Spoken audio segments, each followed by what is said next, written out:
अनसुने किस्से के इन पलटते हुए पन्नों में चलते हैं उस दौर में जब फिल्मों में संगीत देने वाले ओमकार प्रसाद मदन गोपाल नैयर को हिंदी फिल्मों का मोहम्मद अली कहा जाता था। फिल्म संगीत के रसिया उनकी हर धुन में एक खास किस्म का पंच देने की अदा पर मर मिटते थे।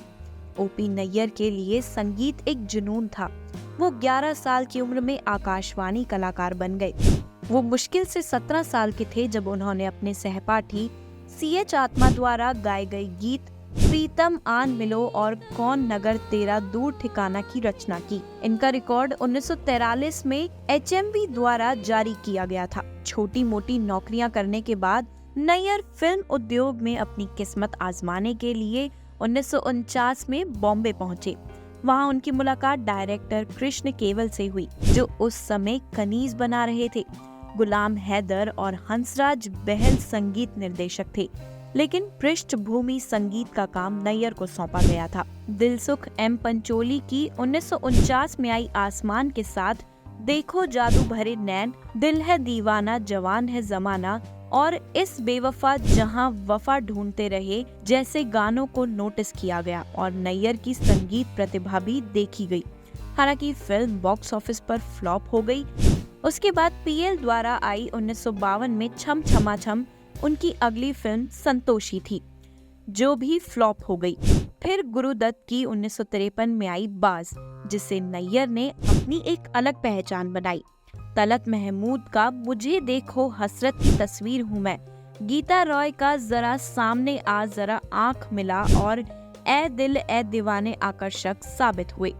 1954 में गुरुदत्त की आर पार के साथ कभी आर कभी पार, बाबूजी धीरे चलना, हूँ अभी मैं जवान, जा जा जा बेवफा और गीता दत्त की आवाज में ये लो मैं हरी पिया जैसे गानों ने नैयर को शीर्ष पर पहुंचा दिया। नैयर नौशाद, शंकर जयकिशन, मदन मोहन और C रामचंद्र जैसे दिग्गजों के साथ एक बड़ी ताकत बन गए।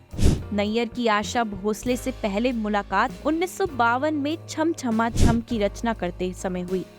आशा ने वही किया जो नैयर चाहते थे। उन्हें एक अलग स्टाइल देने का श्रेय नैयर को जाता है। आशा नैयर को अपने करियर का वास्तुकार मानती थी। आशा अक्सर उनके अन्य महिला गायकों के साथ काम करने पर आपत्ति जताती थी। जब नैयर ने कृष्ण कैली के साथ काम किया तो आशा इसे बर्दाश्त नहीं कर सकी और यही उनका रिश्ता खत्म हो गया। ओपी नैयर बहुत पहले ही वैरागी बन गए थे और उन्होंने रचना करना बंद कर दिया था, लेकिन आखिर तक उस्ताद ने धुनें बनाने में और अपने स्वयं के नियमों के अनुसार जीवन व्यतीत किया। 81 साल की उम्र में भी वो हमेशा की तरह भव्य और आकर्षक लग रहे थे। स्मार्ट टॉप टोपी बरकरार थी। 28 फरवरी को निधन से पहले उन्होंने स्वीकार किया था कि संगीतकार के रूप में उनका पतन आशा के जाने के साथ शुरू हुआ। वाणी जयराम, दिलराज कौर, कविता कृष्णमूर्ति और कृष्णा कल्ले जैसे गायक उनके खराब करियर को बरकरार नहीं रख सके।